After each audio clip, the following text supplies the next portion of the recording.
알고는 싶은데 읽기에는 바쁜 우리를 위한 독서 대행 콘텐츠 직독잡설 시작합니다.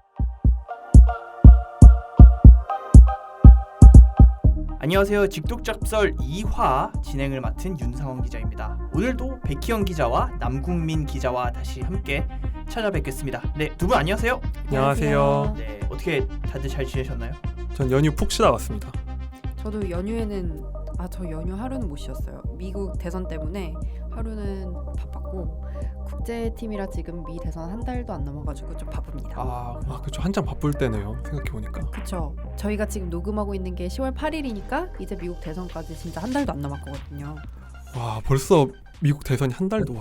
근데 어떻게 보세요? 지금 트럼프 대통령이랑 바이든 후보랑 맞붙었는데 요즘 뉴스가 미국 뉴스가 너무 재밌어요. 재밌다고 하면 미안하지만 버라이어티 하잖아요, 요즘. 버라이어티 하죠.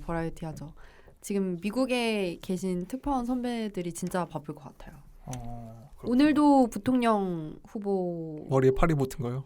네, 그게 펜스 부통령의 머리가 펜스 부통령과 이제 그 민주당 쪽 부통령 후보는 누구죠? 카말라 해리스. 해리슨. 네, 이제 해리스. 네, 여성 부통령 후보인데 뭐 대단한 사람이죠. 검사 출신이고. 그래서 송곳 같은 질문을 하는 걸로 좀 유명하고. 그렇군요. 흑인과 아시안계가 섞였고. 그럼 거의 모든 거를 갖추고 그쵸, 있는 거네요. 모든 마이너리티의 소수 인종을 대변하는 거죠. 이제 두 분께서 토론을 하다가 저기 펜스 부통령의 머리에 파리가 붙은 사건이. 근데 예전에 그거 보면서 그 생각이 들더라고요. 나라 경제를 얘기하는데 파리가 와서 앉았습니다. 맞아. 뭐 그런 거 있었던 것 같아요. 약간 그게 생각이 나더라고요. 펜스가 엄청 무뚝뚝하고 근엄한 이미지인데 맞아요. 머리에 파리가 붙으니까 저도 웃기더라고요. 네. 또 근데 저기 마침 저희가 이번에 또 고른 책이 백 기자 전문이에요. 트럼프 대통령이 대체 어떻게 미국에서 뭐 등장하게 됐는지 자세하게 설명하고 있는 책인데, 근데 뭐 시기에 딱 맞는 그런 책인데 소개 한번 백 기자 해주시죠. 그렇죠. 저희가 책을 딱 잘 골랐던 것 같아요. 오늘의 책은 판타지랜드라는 책인데요. 이게 판타지랜드라고 책 이름만 들으면은 뭔가 긍정적이고 좋은 얘기로 좀 가득할 것 같잖아요, 책이. 근데 실제로는 그렇지 않습니다. 여기서 판타지랜드라는 거는 좀 부정적인 의미로 쓰이거든요. 그래서 어떻게 미국이라는 한 국가가 판타지랜드가 되었나, 뭐 이런 거를 역사를 좀 거슬러 올라가서 살펴보는 책이라고 할 수 있죠. 근데 참 책 제목이 판타지랜드 이러니까 되게 도발적인 것 같기도 하고, 또 표지를 저희가 이렇게 사서 봤는데 가짜가 진짜를 압도하는 세상이라고 소개글이 써 있어요, 이게. 네네. 이 책에서 이제 판타지랜드라는 것 자체가 허구로 된 가짜 세상이 사람들의 눈을 속이고 있다는 거죠. 트럼프처럼. 네, 알겠습니다. 조금 이따가 더 자세하게 들어가 보고, 근데 결국 트럼프처럼 속인다는 게 어떤 의미인 거예요?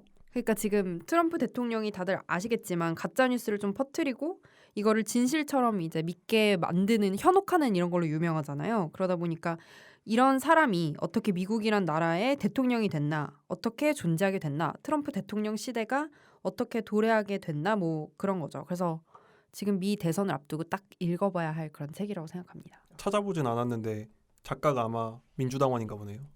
그럴 것 같은데요. 왜냐하면은 뭐 타임즈랑 뭐 뉴욕 포스트에서 뭐 일도 했었고. 이 책이 나온 것도 2017년이면 트럼프 당선 직후 아닌가요? 그쵸. 화가 나서 쓰지 않았을까? 당선되자마자 이게 뭐 한 짓이냐 이러면서 세상이 어떻게 이럴 수 있나 하며 쓰지 않았을까? 그쵸. 알겠습니다. 자, 그럼 본격적으로 책 내용을 해볼게요. 근데 미국 언론에 보도되는 걸 보면 지금 뭐 바이든 부통령 후보가 좀 우세해 보이긴 하죠. 그러니까 저는 사실 미국 대통령들이 거의 다 재선이 되잖아요. 요즘 그리고 코로나 때문에 경제가 안 좋아도 어찌됐든 주식시장도 좀 전고점을 회복을 했고, 그래서 그냥 어찌됐든 되지 않을까 했는데 요즘 봐서는 모르겠어요. 진짜 요즘은 좀 모르겠어요. 코로나 걸린 다음부터 트럼프 대통령이. 그쵸. 저는 근데 이번에 코로나로 조금 확실히 바이든이 될 것 같다는 생각이 좀 많이 들어요. 오늘이었나? 뭐 여론조사 결과도 보면은 바이든이 훨씬 앞서고 있고, 그러니까 뭐 힐러리 때도 그러긴 했는데 이번에는 조금 다르다는 생각이 들어요. 어떻게 다른가요? 그러니까 뭐 코로나도 있고, 그리고 그때는 경제가 좀 좋았었거든요. 그때는 여러모로 그냥 아마 요즘은 나오는 뉴스는 그런 것 같아요, 분위기가. 그쵸. 분위기는 저는 이번에 코로나에 트럼프 대통령이 걸리면서 바이든이 될 확률이 그래서 저는 만약에 걸라고 하면 바이든한테 걸게요. 오호. 저는 사실 좀 미국 대통령들은 항상 거의 재선이 되니까 어지간하면 되니까 되지 않을까라는 생각했었는데 이번에 트럼프가 대통령이 코로나 걸린 다음부턴 본인도 많이 좀 급박해 보인다 그래야 되나? 맞아요. 너무 급박해 보이잖아요. 급해 보여요. 트위터 너무 많이 하고. 트위터 뭐 1시간에 10개 넘게 올리고 그러니까요. 근데 또 힐러리 대통령 때도 힐러리 대선 후보 때도 여론조사는 이겼었잖아요. 그쵸. 근데 그때와 좀 다른 점이 있어요. 뭐가 다르냐면은 지금 상황이 그때보다 훨씬 더 좋지 않고 뭐 시위나 뭐 인종차별 시위나 아니면은 경제적으로도 코로나 때문에도 위기가 있고 그래서 그런 위기에서 어떤 리더십이 발휘되느냐를 사람들이 조금 더 지켜보는 시기여서 그때하고는 조금 다른 것 같아요. 그렇군요. 근데 생각해 보면 뭐 그 블랙 라이브스 매터 시위, 인종차별 갈등, 반대 시위. 네, 반대 시위랑 뭐 코로나 19 이런 상황이 그때 당시 트럼프 대통령이 처음 당선됐을 때와는 좀 상황이 다르니까요. 그쵸. 그때는 이제 미국이 승승장구하던 시기하고 지금은 조금 다르다고 보여지는데요. 왜냐하면 지금은 뭐 코로나 그리고 또 뭐 미국이 생겨나면서부터 있던 그 오래된 인종차별 같은 그런 갈등이 막 터져나오고 그걸로 인해서 막 사람들이 혼란을 겪고 막 이런 시대거든요. 그래서 이제 그런 시대에 계속해서 판타지 랜드를 세워놓고 눈 가리고 아웅할 트럼프를 뽑겠느냐 아니면은 바이든이 말했던 것처럼 어둠의 시대에 빛을 뚫고 나아가겠다 뭐 이렇게 선언을 했었는데 그런 바이든을 뽑을 거냐의 차이거든요 이거는. 근데 어떻게 보면 요즘 미국이 바깥에서 볼 땐 난세잖아요, 난세. 그렇죠. 근데 그럴 때는 뭔가 트럼프 같이 좀 뭐랄까 좀 스스로 영웅으로 자부하는 그런 캐릭터를 뽑아서 좀 헤쳐나가고 싶지 않을까요? 또 미국인들의 일부는. 그리고 트럼프가 이제 완치된 후에도 오늘도 그렇게 얘기를 했는데 자기가 코로나에 걸린 게 행운이다. 뭐 그러니까 영웅적으로 돌아온 듯이 그렇게 얘기를 했었잖아요. 대단한 사람입니다. 그렇죠. 근데 그게 판타지랜드의 진짜 좋은 예라고 보여지는데요. 미국 정치가 이제 판타지랜드화 됐고 또 중심이 됐다고 이 책에서 말하거든요. 그래서 이제 판타지랜드에서는 데이터만을 놓고 얘기하는 게 오히려 바보처럼 느껴지는 거죠. 왜냐하면 객관적 사실이 중심이 되는 순간 판타지랜드가 무너지니까 느낀 대로 믿는 대로만 얘기해야 되는 그런 시대가 온 거거든요.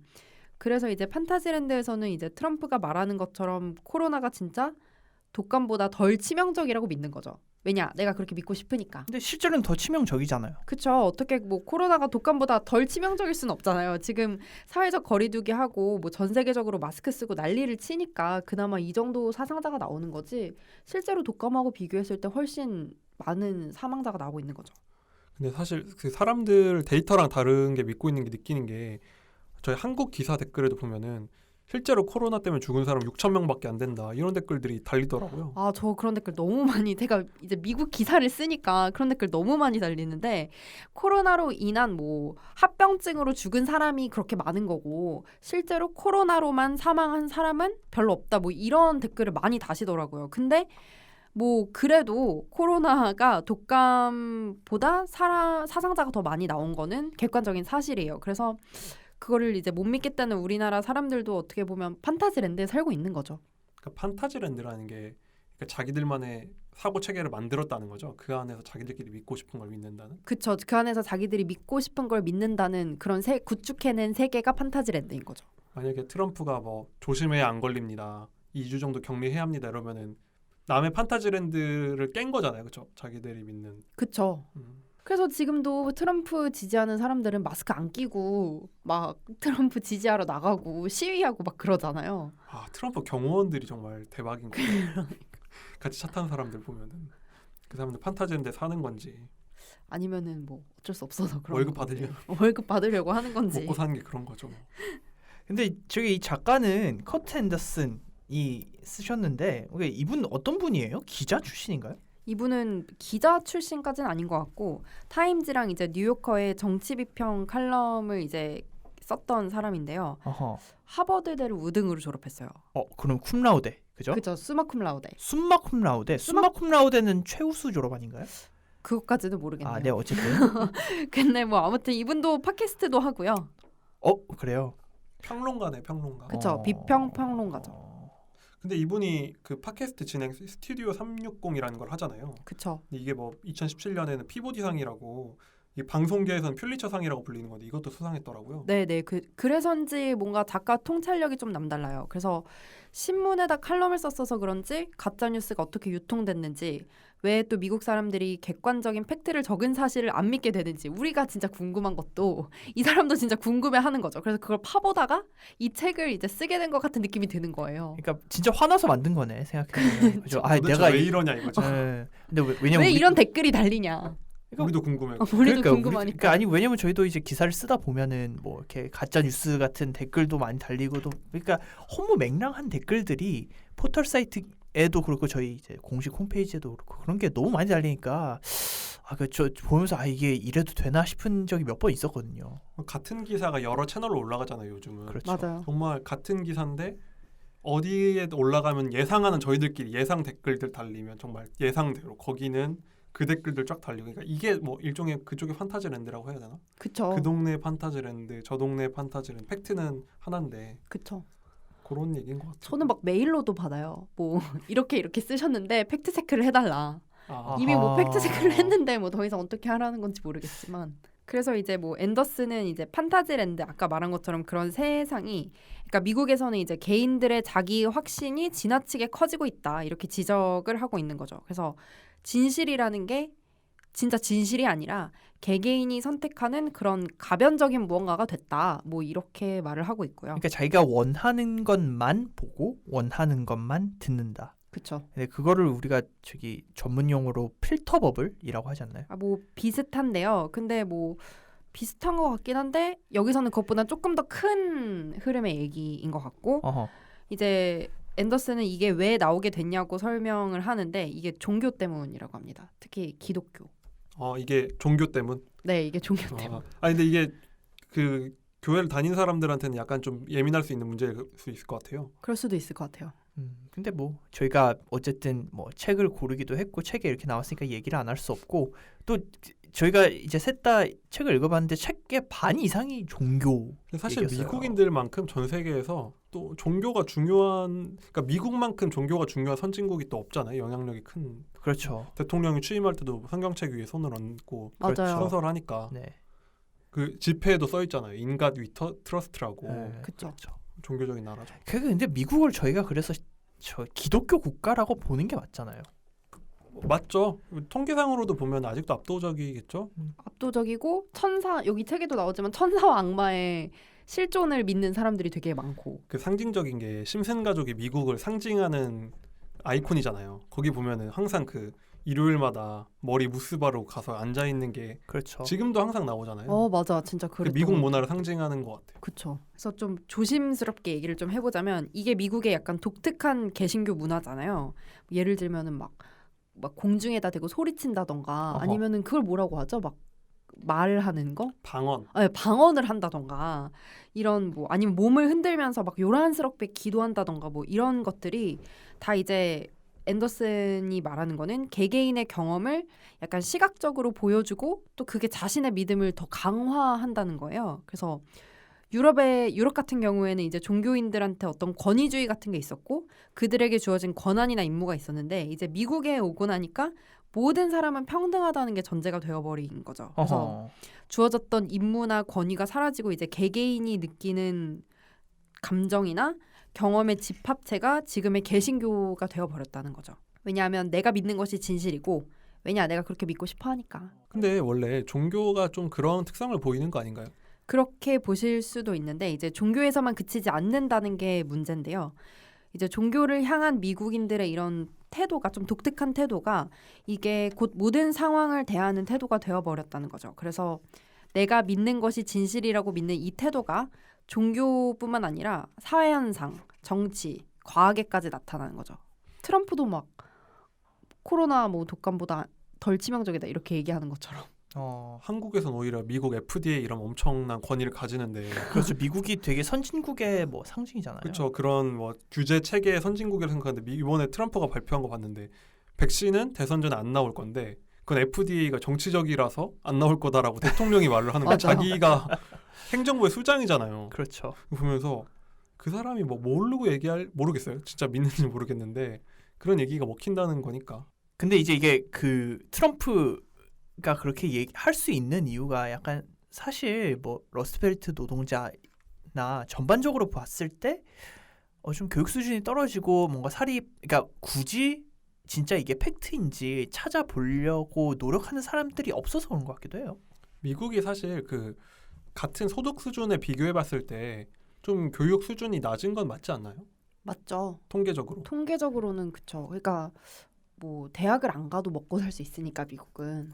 그런 것 같아요. 그리고 하이스쿨 드롭아웃, 그러니까 고등학교 그 자퇴하는 사람들도 우리나라보다- 우리나라는 상상을 할 수, 그러니까 뭐 상상할 수 없는 수준은 아니지만 뭐 검정고시 하신 분들도 있긴 한데 거기는 되게 흔하다고 들었거든요. 사실 한국에서는 아기가 태어나서 뭐 어떤 일을 하든 간에 초등학교 가고 중학교 가고 고등학교까지 나오는 거는 너무 당연한 인생 그거고 어지간하면 어디 대학교라도 나와야 되는 게 한국의 기준값이 그렇잖아요. 대졸자 그렇게까지 뭐 대학 진학률도 미국보다 훨씬 높고 미국은 중간에 중퇴하는 사람도 많고 유명한 사람 중에도 중퇴자 엄청 많잖아요. 스티브 잡스. 아니, 그거는 대학 중퇴고 그거는 대학 중퇴도 빌 게이츠도 그러면 되는데. 근데 제가 미국 경험을 잠시 얘기를 해보자면 저는 초등학교를 미국에서 잠시 살았었는데 초등학생 때 이게 초등학교 한 2학년 근데 이제 저는 미시간주에 있는 사립 초등학교를 다녔어요. 사립 초등학교를 좋은 데인 건가요, 그러면? 아니 뭐 그게 그냥 아닌 것 같아요. 중산층이 다니는 그냥 그러니까 너무 안 좋은 동네는 아니고 중산층이 모여 사는 베드타운 근처에 있는 초등학교였는데 거기에서도 애들이 그냥 툭하면 학교를 빠지는 거예요. 그리고 학교 빠지는 것에 대해서 부모들이 뭐 일이 있으면 빠질 수도 있지. 약간 이런 태도로 하는 것 같았고 선생들도 그러니까 뭐 애가 안 나왔다. 그리고 부모가 얘기해서 뭐 이런 이유로 안 나왔다. 그럼 그래 뭐 그런가 보다 하고 넘어갔는데 이제 제가 거기에서 한 학기를 마치고 그러니까 몇 년 살다가 다시 한국에 왔는데 여기는 그냥 학교를 빠지면 막 난리가 나는 분위기인 거예요. 그쵸. 그러니까 무조건 개근해야 되고 그러니까 그런 학교를 대하는 태도 약간 교육을 대하는 전체주의와 개인주의 같은. 그런 그 외에 미국 드라마 모던 패밀리 보면은 네. 거기에 보셨어요? 아니요, 좀 못 봤어요. 그게 딱 약간 미국 가족을 좀 대변하는 것 같은데 미국 교육 수준을 네. 3명이 나오거든요. 애가 3명인데 한 명만 되게 좋은 대학에 가고 나머지 2명은 한 명은 아예 대학을 못 가고 임신해가지고 뭐 그만두고 어허. 한 명 남자애는 루크라는 애는 대학을 못 가가지고 약간 그 사립 커뮤니티 콜리지라고 커뮤니티 하죠. 콜리지 네. 그러니까 전문대. 전문대 같은 그런 데를 가는 거죠. 그러니까 그게 딱 미국 약간 일반 가정의 약간 수준이라고 보면은 될 것 같고 저희가 보는 미국인들은 사실 다 엄청 똑똑한 사람들만 보는 거잖아요. 걸러진 사람들. 맞아요. 우리가 보는 미국인들은 막 다 잡스, 빌 스티브 잡스. 게이츠, 그리고 미국의 그 선진적인 엘리트, 그쵸. 아니면 막 정치인들 막 그런 사람도 얼마나 엘리트인데. 오바마 그런- 연설 맨날 듣고 이러면서 그렇죠. 다 그런 미국인들이 다 수준인 그런 건 줄 아는 거죠. 실제로는 그렇지 않은 사람들이 95%라는 거죠. 그렇군요. 전 어렸을 때 미군 부대 앞에서 제 평택 출신이거든요. 아하. 그러니까 물론 거기서 태어난 건 아닌데 거기서 초중고를 나왔거든요. 근데 저희 집 주변이 미군 부대가 가까웠어요. 그러면은 미군 부대 거기로 배속되는 친구들은 보통 좀 학력이 높지 않은 네. 미군 자체가 원래 사실 우리나라에서는 고등학교 안 나오면 군대 못 가잖아요. 그렇죠. 세상에 아, 이런 그래요? 군대가 없거든요. 네. 저희 고졸 아니면은 군대 못 가요? 중졸은 군대를 못 가요. 오. 이청용 선수가 중졸이어가지고 군대를 면제받았어요. 오. 그래서 그런 스포츠하는 친구들은 아예 중졸을 하는 경우도 있거든요. 그러니까 그만큼 우리나라에서는 고졸을 한다는 게 뭔가 기본적인 디폴트 값으로 돼 있는데 그 친구들은 만나보면은 전 어렸을 때 아기 때였지만 이제 영어 연습한다고 얘기를 많이 해봤어요. 영어 연습을 하셨어요. 평택 미군이랑요? 미군을 상대로. 그 친구들 그 프로그램 운영해요. 전 그 배럭 안에 들어가가지고 이야. 같이 뭐 피자도 나눠 먹고 이런 걸 해봤거든요. 세상에. 오. 물론 당연히 말은 다들 말을 스피킹 잘 하는데 네. 진짜 이 글을 잘 못 쓰는 친구들도 꽤 있어요. 그리고 미국이 문맹률이 높잖아요. 그렇죠. 그렇죠. 그리고 한국 군대에서는 그런 친구를 거의 보기 힘든데 쉽지 않은데 미국은 확실히 그 보면서 일반적으로 좀 그런 차이가 있구나 보였죠. 저 미국은 일단 땅덩어리가 넓고 또 미국에서는 우리나라랑 진짜 다른 게 굳이 대학을 나오지 않아도 잘 먹고 잘 살아요. 그렇죠. 그게 저는 되게 중요한 거라고 보는데 그냥 취업이 잘 되고 뭐 내가 뉴욕 가거나 아니면 진짜 워싱턴 가서 살 거 아니면은 솔직히 그냥 다 잘 사니까 웬만큼 사니까 그냥 괜찮은 집에서 풍요롭죠. 풍요롭게 보면은 사는 거죠. 뭐 평원은 끝이 없이 보이고 빨대만 꽂으면 석유도 나오고 뭐 세계 최대 산유국이잖아요 지금은. 그러니까 먹고 살만들 하니까 뭐 그쵸. 열심히 살 사람들은 엘리트로가 돼가지고 월가를 가든 워싱턴을 가고 캘리포니아를 가든 하고 대부분의 그냥 미국 친구들은 도시에서 그냥 자기가 태어난 도시에서 열심히 살고 그게 되는 것 같아요 미국은. 그쵸. 자, 여러분들이 들으면서 주의하셔야 될 게 저희가 뭐 대학을 무조건 나왔다고 뭐 똑똑하고 뭐 그 그렇죠. 학력 뭐 그러니까 이런 건 아닌데 대학 진학률이나 네. 뭐 교육 그러니까- 이수율을 봤을 때 그렇죠. 지표 상으로는 그렇게 표면적으로 볼 수 있다 말씀드린 거고 저희 얘기를 하다 보니까 갑자기 불안해졌거든요. 근데 저희가 그런 의도로 얘기하려는 아니었고, 그러니까 뭐 당연히 고등학교 중퇴나 이런 걸 해도 검정고시, 그러니까 똑똑하거나 인생이 똑똑한 그러니까 뭐 이렇게 좀 잘된 분이 사회적 있는데 기대상 그 사회적 어느 기대상. 정도 근데 미국처럼 사는 것도 저는 맞는 것 같긴 한 게 미국인들처럼 사는 것도 굳이 대학을 나올 필요가 없을 수도 있잖아요. 그냥 근데 호주가 그렇잖아요. 뭐 가까이에 호주 기술직 이제 이민도 인기가 많은 게 기술만 갖고도 이제 많이 소득을 올릴 수 있다고 하는데 그게 사람은 부족한데 땅도 넓고 자원도 많고 먹고 살만한 건 미국이 사실 호주보다 더 풍요롭고 하니까 모든 사람이 이렇게 한국처럼 열심히 살고 공부할 필요 없잖아요. 우리나라 자체는 지금 너무 학력이 제가 봤을 때 너무 지나치게 상향화돼 있어요.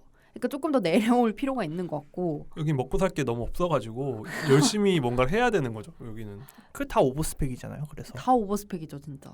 그러니까 뭐 그냥 뭐 그냥 길거리 치는 게 저기 막 토익 만점이고. 아 이게 맞아요. 제가 어디 책에서 읽었는데, 그러니까 뭐 정확하지 않을 수 있습니다. 근데 한국에서 나오는 1년 동안 졸업하는 불문학과 학생이 프랑스 불문학과 졸업학생보다 많다고 막 그래요. 그러니까 이 책을 제가 고등학생 때인가 대학생 때 읽었는데 물론 숫자가 달라질 수 있는데 그만큼 한국의 그런 인문 계열이든 뭐 대학 졸업자가 많다고 하더라고요. 많죠.